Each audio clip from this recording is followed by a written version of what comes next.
Друзья, приветствую вас, утренний обзор. Давайте рассмотрим текущую ситуацию, как открывается российский рынок, куда идут ключевые активы. Ну и посмотрим, что там с позициями Форекса, с текущими новостями. Так, давайте начнем с календарика событий. У нас на сегодня вышла статистика по Японии. Она для нас особой роли не играет. Она играет роль только для тех, кто торгует и интересуется японской иеной, ну и какими-то японскими акциями. Давайте пойдем дальше, потому что с моей точки зрения японский фондовый рынок, он не столь интересен, как американский и российский. Так, индекс деловой активности Германии, PMI 1030. Вот эта информация, она, конечно, может очень существенно отразиться на курсе евро. Но здесь, к сожалению, наметился тренд на снижение после достигнутых максимальных значений, ну, по факту так называемого ковидного отскока. Я думаю, сейчас в ближайшие недели будет решаться судьба, которая укажет, пойдет ли оно выше 67, то, что было не так давно. Вот. Но с учетом летнего периода времени, наверное, все-таки будет снижение данного показателя. Так, далее PMI, то, что касается евро. Ну вот еще такой момент по поводу Германии. Видите, вот то, что связано с производством, оно более важно для Германии, чем сектор услуг. Все-таки Германия это крупнейший экспортер, и поэтому как и что у нее происходит, это отображает с одной стороны здоровость Германии и евро, потому что Германия это просто локомотив евро. И с другой стороны, как бы если у Германии что-то не то или какое-то снижение в производственном секторе, это значит и во всем мире, наверное, намечаются какие-то негативные тенденции, потому что меньше спрос на немецкие товары. Так, далее PMI по еврозоне. Ну и сегодня то, что касается Соединенных Штатов. Индекс активности PMI в секторе услуг 16,45. И далее продажи нового жилья. Вот это как раз достаточно важный показатель, что происходит с американской экономикой. 17:30 запасы сырой нефти. И в 7 часов Лагард выступит. Здесь, соответственно, волатильность по евро. Ну и объем промышленного производства тоже в 7 часов по России. Сегодня масса событий по российским компаниям. ГМК закрытие реестра для выплаты дивидендов. То же самое у Магнита. Так, что тут еще? Татнефть, Юнипро и так далее.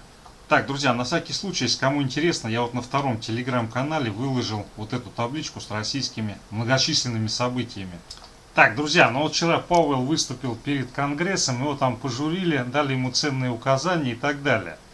Но вот на вопросы, которые ему задавали, он, конечно, лукаво очень отвечал, очень лукаво, потому что он сослался, что инфляция выросла, потому что начали расти цены на те товары, которые они не ожидали, например, подержанные БУ грузовики и автомобили. Но здесь, как бы, я не знаю, ожидал ли он или не ожидал, но здесь вполне очевидная взаимосвязь, что на подержанные автомобили начинают расти существенно цены, тогда, когда они уже существенно выросли на новые, или когда возникает дефицит новых автомобилей. Но он также упомянул на то, что он ожидает, что осенью все-таки произойдет создание еще большего количества новых рабочих мест, потому что сейчас часть людей находится в некотором таком потерянном состоянии, и поэтому он уповает на то, что осенью, в силу того, что будет рост рабочих мест, соответственно, данные по инфляции тоже начнут выравниваться, и инфляция будет побеждена и начнет откатываться. Но на этот счет, я думаю, он лукавит. Сейчас я не буду говорить, с чем это связано. На самом деле, про то, что они не ожидали роста цен, который произошел из-за роста таких товаров, как подержанные грузовики и автомобили, но это какие-то сказки. Потому что когда начался отскок и пошел рост, было вполне очевидно, что в первую очередь будут расти в том числе товары автомобильные и все, что с этим связано. Если не хватает новых автомобилей, начинают активно покупать то, что БУ. Вот. И это звучит как какая-то не очень удачная отмазка о том, что инфляция выросла, потому что выросли какие-то товары, которых мы не принимали в расчет. Она выросла, потому что в результате отскока спроса произошел значительный рост потребления. И поэтому выросла инфляция. Но здесь какой есть важный момент? Инфляция на самом деле она выросла по двум причинам. Потому что есть деньги, которые куда-то текут и их надо припарковать. И есть спрос, который не удовлетворен. Поскольку денежная масса в виде тех или иных инструментов продолжает поступать на рынок, а спрос начинает буксовать, то здесь как раз возникают все необходимые условия для того, чтобы инфляция, она, по крайней мере, не падала, а то и очень-очень сильно росла. Поэтому, конечно, в плане того, что осенью он ожидает снижения инфляции и рост рабочих мест, я думаю, он все-таки немножко обманул. Ну а с другой стороны, что еще он мог сказать, когда на него столько уважаемых людей оказывают такое давление? Так, друзья, вот еще такой очень интересный момент. Как раз меня спрашивали по поводу тайваньской семикондукторной, или полупроводниковой компании. Что ожидается с ее акциями? Здесь компания планирует расширить производство, вложиться в наращивание мощностей, там сингапурский завод и так далее, 6 миллиардов долларов. Что она планирует производить? Вот смотрите, сейчас в мире сложилась парадоксальная ситуация. С одной стороны, все мы знаем, произошел отскок покупательского спроса, люди начали выходить, покупать продукцию, и, соответственно, здесь оказалось, что полупроводники нужны везде. И при производстве машин, и при производстве компьютеров, сотовых телефонов и много-много чего другого, без чего уже современные устройства не могут существовать. Какой еще возник парадокс? Дело в том, что все ключевые игроки, они увлечены в гонке за снижение нанометров. То есть для того, чтобы делать передовые процессоры, нужно постоянно уменьшать толщину слоя проводника и НП перехода, который в нем создается, для того, чтобы работали транзисторы и производить микросхемы. И дело в том, что они настолько этим увлеклись, что они забыли, что, допустим, для автомобилей, для других целей не нужны супер-пупер какие-то мощные микросхемы. Достаточно 45-65 нанометров. Но это, мне кажется, слишком много. Там, по-моему, все-таки, наверное, порядка 25-35 нанометров. Но смысл какой? Все ключевые игроки гонят на то, чтобы создавать мощности, которые будут производить более совершенные чипы с тоненькими микросхемами, которые будут там супер-пупер какими мощностями обладать. И в то время они подзабили на производство более или менее утилитарных таких микросхем, которые как раз требуются для автомобилей, техники и так далее. Вот, соответственно, тайваньская полупроводниковая компания, она планирует вложиться, вот сейчас прямо она уже вкладывается в мощности, там сингапурский завод и так далее, и на 50% в этом следующем году увеличит как раз производство таких типа стареньких микросхем. И за счет этого эта компания планирует купировать дефицит, который возник. Ну и помимо того, что она купирует дефицит, сделает благое дело, она еще и денежек, наверное, хорошо заработает на этом. Так, давайте посмотрим, что у нас с графиком этой волшебной компании, месячный таймфрейм. Вот, здесь, прошу прощения, это Micron Technology, сейчас один момент. Так, тайваньская компания, которая предполагается, что позволит в этом следующем году полностью решить проблему с дефицитом чипов и, соответственно, ликвидировать одну из причин дефицита производства автомобилей, техники и, возможно, даже снизить цены.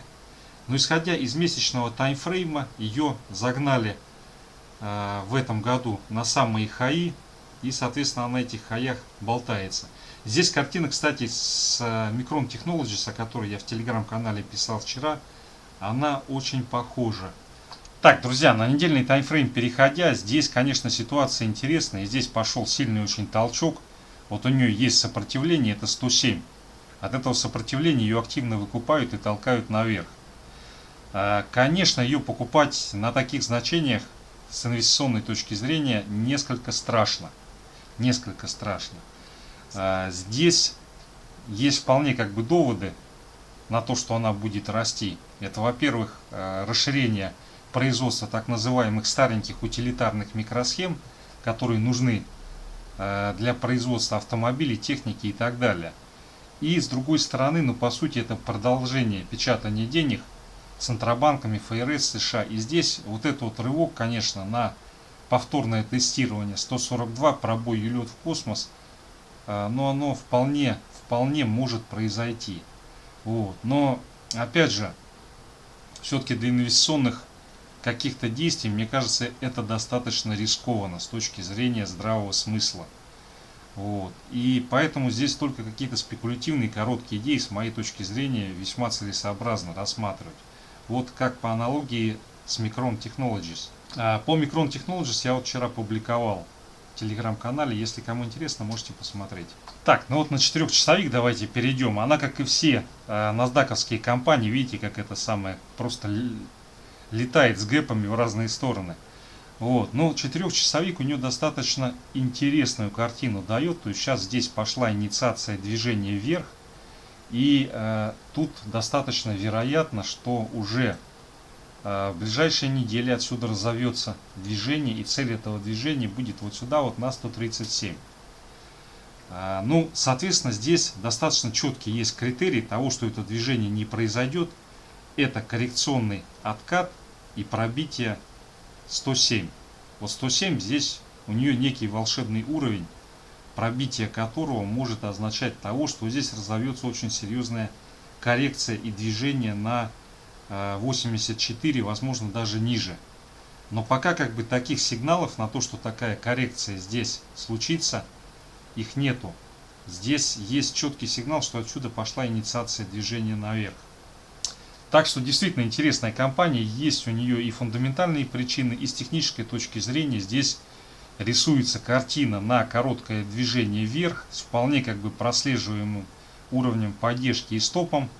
Вот. Но как инвестиционная идея она, конечно, выглядит несколько стрёмно, потому что на таких хаях брать в инвест-портфель, ну, всякое может быть в связи с печатанием денег, но с моей точки зрения это достаточно рисковая идея.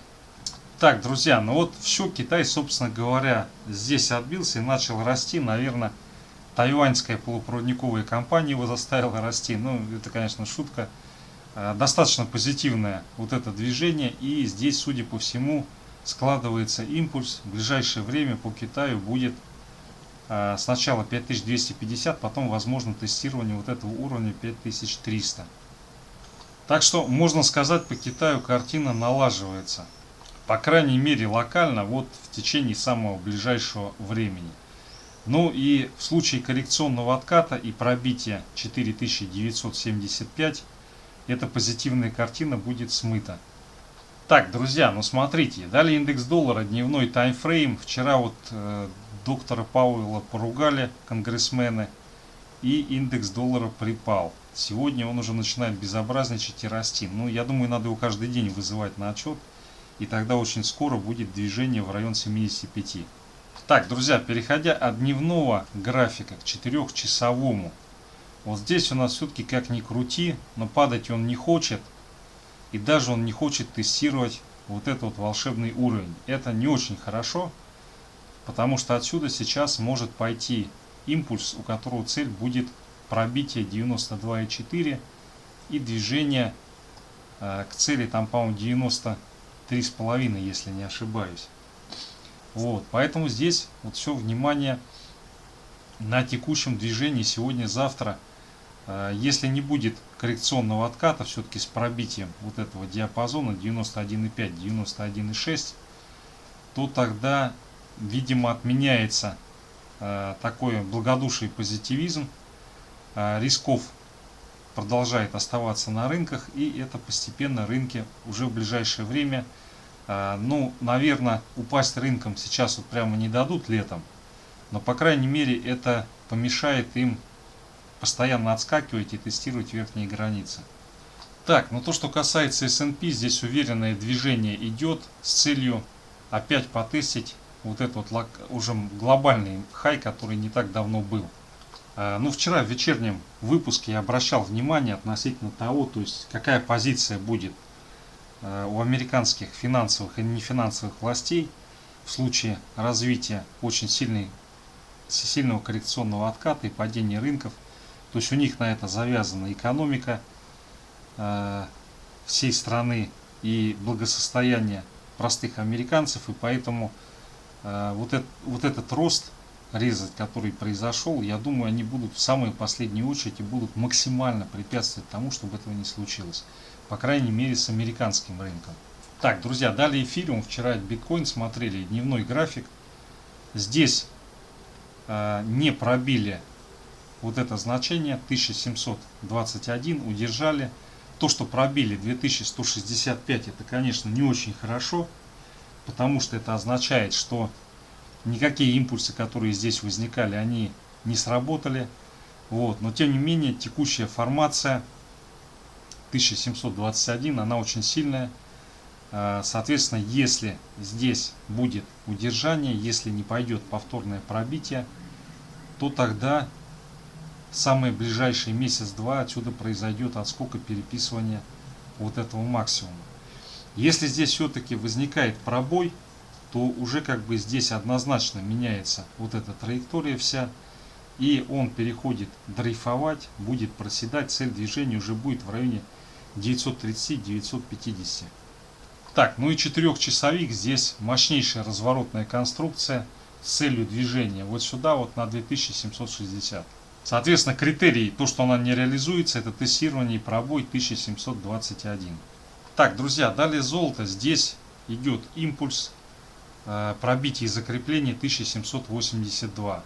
Сегодня наиболее вероятно по золоту движение будет в этот диапазон 1782-1794, вот сюда вот. Но если вот сейчас этот пробой 1782 в ближайшие часы не произойдет и оно выше не закрепится, то у нас отсюда до конца дня пойдет коррекционный откат. Цель его будет тестирование 1763. И вот в случае пробития 1763 оно уже начнет проседать на 1700 и 1650. Мне видится такой сценарий сейчас маловероятным. Здесь, скорее всего, либо будет пробитие, закрепление и уход наверх. Вот у нас есть цель 1814, которая ждет его. Вот. Или же мы где-то вот в этой поджатой консолидации 1773-1782 будем болтаться. Так, друзья, далее нефть, но здесь на всех парах она на 75,6 летит, уже копейки остались. Соответственно, критерий того, что это движение не произойдет, это коррекционный откат и пробитие 72 вот сюда вот. То есть пока 72 уровень не взят, все вот эти самые движения вниз их будут выкупать и толкать ее наверх. Так, друзья, российский рынок, давайте посмотрим позиции Форекс ММВБ.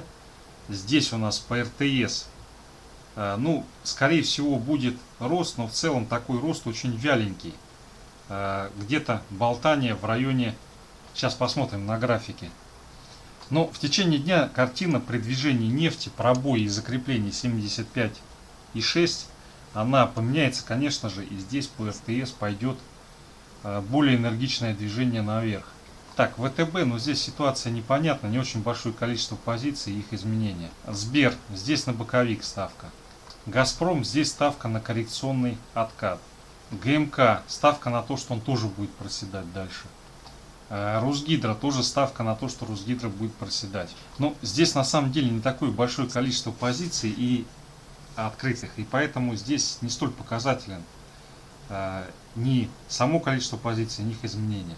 Так, далее сишка, рубль-доллар США, здесь ставка сделана на то, что доллар будет против рубля расти. Сегодня еще синтетическое размещение ОФЗ, когда банки выкупают на выделенные деньги. Так, а вот евро-рубль, здесь ставка на то, что рубль к евро будет укрепляться. Ну, достаточно существенная раскорреляция между рубль-доллар и между евро-рубль. Кто-то из них пойдет жертвой этой раскорреляции. Евро-доллар, ну здесь все понятно, здесь ставка на то, что евро к доллару будет проседать. Причем достаточно такая уверенная, хорошая ставка. Так, ну и по нефти делают ставку на то, что она немножко откатится или же будет консолидироваться. На текущий момент мы с вами видели, что по нефти никакого отката нету. Так, друзья, далее золото, здесь ставка на коррекционный откат, но, соответственно, они ждут движения в боковике, который мы сейчас с вами посмотрели. Серебро, здесь тоже ставка на коррекционный откат. Так, друзья, далее евро-доллар, 4-часовик. Ну, смотрите, начинает он немножко хандрить. Сегодня и по Германии, и по еврозоне масса статистики, которая может его подкосить. Но на текущий момент вот этот импульс, он не сломлен, и, соответственно, ожидается, что все-таки в случае удержания 1,1876 евро-доллар пойдет на 1,2. Российские юрлица сократили позицию лонгов, и судя по этой динамике, наверное, все-таки боковик вот в этом диапазоне наиболее вероятен. Так, друзья, далее рубль-доллар, USD Tomorrow, 4-часовик. Российские юридические лица делают ставку на то, что доллар против рубля будет расти. Пока эта ставка, она себя не оправдывает. Но и здесь вот подошли к ключевому уровню 72,8. Соответственно, если все-таки будет пробой вот этого диапазона, то тогда российские юрлица окажутся в минусе, потому что в этой ситуации пойдет движение на 72,3 вот сюда, к этому значению. Я думаю, здесь нужно посмотреть, как будет развиваться пробитие, не пробитие вот этого уровня. Так, это у нас часовик. Так, ну вот если 15-минуткой все раскладывать, то здесь как бы к пробитию дело не идет. Действительно, здесь все идет к тому, что вот это накопление, оно перейдет к выходу. Цель движения будет 73 и потом тестирование верхней границы. Опять же, здесь вот пробой вот этой области отправляет рубль укрепляться далее к тем уровням, к тому уровню, который мы сейчас с вами смотрели. То есть вот сюда на 72,3. Поэтому если сегодня в первой половине дня вот этого пробития не будет, то высока вероятность того, что отсюда пойдет у нас отскок вот сюда вот на 73,12, 73,2 в этот диапазон. Если сейчас он в эту область уходит и начинает здесь бородировать, то тогда, скорее всего, действительно произойдет вот этот пробой этого диапазона, и мы сегодня увидим движение на 72,3. Так, друзья, далее евро-рубль. Ну, смотрите, здесь у нас уже вот это движение вниз, она вполне могла компенсировать ту ставку, которую юридические лица делали. Вот у нас сейчас было открытие, сейчас 7,53. Соответственно, пробоя здесь не возникло, был ложный пробой, который привел к тому, что евро-рубль подтянулся выше уровня 86,75. Если в ближайшие часы вот этого пробоя не будет, то, соответственно, у нас отсюда пойдет импульс движения наверх, первая цель по которому будет 87,75. Если вот это движение сейчас повторяется, и вот этот диапазончик мы пробиваем, то мы по рубль-евро сначала уходим вот сюда, вот на 86,26, и потом, соответственно, тестировать вот этот минимум, который здесь возник, 85,75. Так, друзья, далее фьючерс на индекс РТС. Вот у нас 164 уровень предстоит. Если он пробивается и здесь начинается проторговочка над ним, то далее последует сразу движение с целью потестить 166,430 и уйти выше. Если сейчас пробоя здесь не возникает, то отсюда будет отбой, и цель коррекционного отката будет тестирование 159,834. С учетом движения цены на нефть, все указывает на то, что весьма вероятно разовьется движение с пробоем 164 и последующее тестирование вот этой верхней пимпочки. Так, друзья, далее Сбербанк. Ну, смотрите, здесь все страсти кипят вокруг 309,5. Вот он упорно пытается пробить, уходит даже вот сюда, вот на 307, 306, но его тут же выкупают и уводят наверх. На текущий момент ситуация складывается таким образом, что его, скорее всего, на 309,5 затянут. И сегодня сформируется импульс движения вот сюда, вот в район, ну, наверное, 313, вот сюда, 313,2. Здесь вот уже билет на откат израсходовали. Соответственно, повторение ухода ниже 309,5, уровень немножко поехал. Соответственно, 306,5, если будет взято, то уже движение будет в диапазон 300-295. Сейчас на открытии весьма вероятно будет попытка потестить 311,1, вот это значение. В случае его пробоя отсюда идет импульс на 313 и потом тестирование 315. Соответственно, повторное тестирование и пробой здесь обрушивает его сюда. Так, друзья, далее Газпром. Ну, здесь, смотрите, вот это движение, о котором я вам говорил, оно получило развитие. Здесь завершение этого движения в любом случае это тестирование 280.45. Юрики делают ставку на коррекционный откат. Такое вполне возможно. Но, с моей точки зрения, даже если коррекционный откат здесь сейчас происходит, вот 270, если нет устойчивого пробития и закрепления под ним, вот эти все цены их будут выкупать и будут его толкать сначала на 208,5, потом на 294 и потом на 356. И поэтому сейчас ситуация по Газпрому ни рыба, ни мясо. Здесь, я думаю, его сейчас покупать смысла нету, спекулятивный, если говорить, потому что он уже близко от этой точки, от которой может произойти рикошет. И с другой стороны, для того, чтобы говорить о том, что с ним сделать, необходимо определиться, куда он сейчас на открытии пойдет. Потому что если он идет вот сюда вот наверх, надо дождаться, что здесь будет происходить. Если при приходе на это значение он в районе него начинает закрепляться, то высока вероятность того, что здесь будет пробой и дальнейшее движение наверх. Если он начинает проседать, начинают объемы снижаться, то отсюда будет отбой. И тогда отсюда весьма вероятно развивается движение, цель которого будет тестирование 272. Так, друзья, далее Норильский никель. Здесь вчера Норильский никель падал. Но на самом деле это идет проторговочка вот в этом диапазоне. И с учетом текущих реалий, как произошло изменение и накопление, пока нет пробития 24 500, его будут в районе вот этой зеленой волшебной линии 25 200 держать. Здесь сейчас на текущий момент ставка на то, что будет движение наверх. Но если будет пробой 24 500, тогда, соответственно, следующая цель движения по нему это уровень 2370, 23 750. Юрики делают ставку на то, что он пойдет вниз. Я бы его пока не трогал, потому что как-то он очень периодически непредсказуемо начинает двигаться. И здесь, видимо, кто-то постепенно из него выходит. То есть такие признаки, они наблюдаются. Друзья, основные активы. Спасибо за внимание. Удачных торгов.